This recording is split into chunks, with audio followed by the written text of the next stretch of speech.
Sa laro ng buhay, lahat tayo naghahangad manalo. Kaya sa bawat pag-usad ng araw kasabay ang mga panibagong hamon na darating, hingin lagi sa taas ang ibayong lakas upang matagumpay mong lampasan ang bawat pagsubok. Kasi ang buhay, di kailanman ipinangakong maging madali. Ngunit ang pangako ng Diyos, sasamahan ka niya sa bawat mong laban. Kaya para sa pangarap, dapat huwag mapagod. Remember that life is the most difficult exam. And you know what?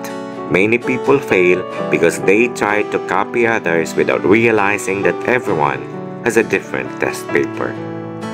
At kung sakaling saan ka man dalhin ang iyong mga pangarap, baunin mo lagi ang respeto at pakikisama.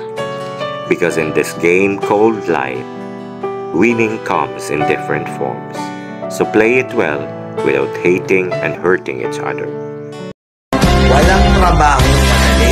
Wala kang karapatang maliitin yung trabaho ng iba. Yung iba sasabihin, gwardiya lang naman yan, rider lang naman yan, construction worker lang naman yan, gasoline boy lang naman yan, fast food crew worker lang naman yan. Pucha, nagkaroon lang tayo ng maganda-gandang klase ng trabaho. Akala na natin kung sino na tayong entitled sa mundong to. Minamaliit natin yung mga taong mas mabababa yung sabi. Pagkakaalam ko kasi, wala kang karapatang maliitin o matahin yung trabaho ng iba hanggat nagtatrabaho sila ng marangal. Walang trabahong madali. Lahat nagdadaan sa hirap. Lahat nagsasakripisyo. Kaya kung iniisip mong porket maganda-ganda yung trabaho mo, malaki-laki yung sinasahod mo, mamaliitin mo na yung mga trabaho ng mga taong nagtatrabaho na mas maliit yung sahod sa'yo. Mag-isip-isip ka. Baka bawiin sa'yo yan. Baka biglang bumaliktad yung mundo at sila na magtrabaho. Kahit anong trabaho mo, magpakumbaba ka pa rin. Bilog ang mundo, hindi palagi nasa taas ka. Kaya hanggat maaari sa lahat ng oras, magpakumbaba ka. Diba? Hindi ko kailangan maging perpekto.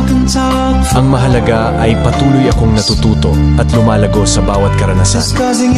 Sa bawat pagkatalo, natututo akong bumangon at magsimula muli, mas matatag kaysa dati. Ang bawat hakbang, maliit man o malaki, ay nagdadala sa akin patungo sa aking layunin. Ang tunay na pag-unlad ay hindi sa pagiging walang pagkakamali, kundi sa tapang na magpatuloy sa kabila ng mga hamon.